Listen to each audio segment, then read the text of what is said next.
So, the gaming industry is supposedly bigger than ever. More players, more money, more studios and more technology than ever. And yet, somehow, everything feels wrong. Studios are closing every damn week. Thousands of developers are losing their jobs. Games take 7, 8, sometimes 10 years to make. Budgets have become completely absurd. Publishers are terrified to take risks, and some of the biggest gaming companies in the world are desperately trying to convince investors that everything is fine. I don't think everything is fine. In fact, I think we're watching the early stages of something that people will look back on years from now and call the modern video game crash. The industry isn't going to vanish overnight like some apocalypse movie. People will still play games, Nintendo will still make games, indies will still exist. Gaming itself is not dying, but the current business model, AAA ecosystem, current obsession with infinite growth, that shit absolutely looks unsustainable. And the scary part is that the warning signs are everywhere. The industry is acting exactly like industries act before they hit a wall. Today, I want to talk about why I think a modern gaming crash isn't just possible, but I think it's inevitable. And to be honest, I think we can all tell that it's already started. One of the weirdest things about modern gaming, it's the contradictions. The industry generates hundreds of billions of dollars. Gaming is larger than movies and music combined. Player numbers continue to grow globally, yet every month we hear another disaster story, another studio closure, layoff announcements, cancelled projects, and publishers missing expectations. How does that make sense? How can an industry be simultaneously massive and unstable? To be honest, the answer is actually pretty simple. Revenue growth and industry health are not the same thing. A company can make billions while creating an unsustainable future. We've seen this all too many times before. The dot-com bubble, the housing bubble, even the streaming wars. The pattern is always similar. Investors become obsessed with growth. Companies start chasing impossible targets. Everything expands too quickly, and eventually reality catches up. That's exactly what gaming looks like right now. For years, publishers convinced themselves that endless growth was normal.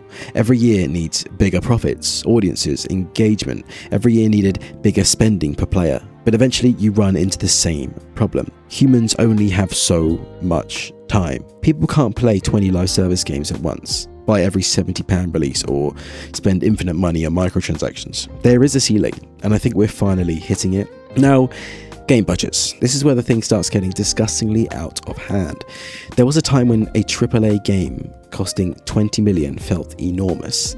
Then suddenly it was 50 million, then 100 million, then 200 million. Now we're seeing reports suggesting some major games are approaching $500 million when marketing is included. We won't even talk about how much GTA 6 cost to make. Now just sit and think about that number for a second. $500 million. For one video game, this truly is insanity, because once budgets reach those levels, success isn't enough anymore. A game can't simply be good or just sell well. It has to become a cultural phenomenon. If a game costs 400 million and only sells an okay amount, then that's suddenly a non-profit. The margin for error disappears. That's why publishers have become terrified of the risks. Why take a chance on something new when failure could cost hundreds of millions? Instead, we get remakes, sequels, reboots, safe bets, and already established franchises. Corporate focus groups deciding what creativity should look like, because the bigger budgets become, the less room there is for experimentation. And eventually the whole system becomes fragile. One bad launch, one commercial disappointment, or one failed live service game, and suddenly hundreds of jobs disappear.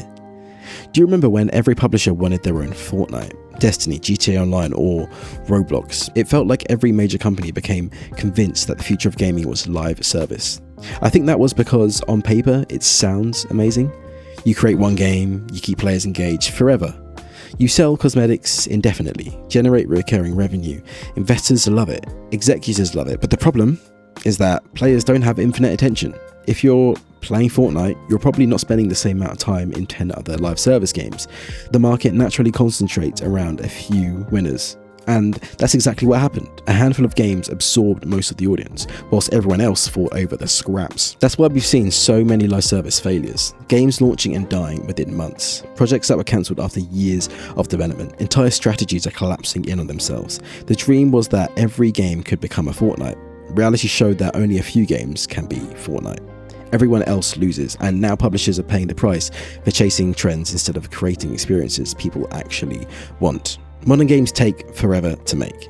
Back in the PS2 era, developers could release multiple games during a generation, but now some studios release one game every 7 years. Just one. Now, doesn't that sound crazy? Imagine being a developer and spending nearly a decade on a single project. Then imagine being the publisher funding that project, and even worse, imagine being a fan waiting for said project. It's not healthy. Technology has become so complex that development timelines keep expanding. More detailed worlds, higher fidelity graphics, more animations, voice acting, systems, more everything, and eventually you reach a point where development becomes painfully slow. And the results? Fewer releases, higher risks, more pressure, more layoffs when projects fail. The economics simply stop making sense. Now, I think consumer exhaustion is one of the biggest reasons a crash is coming.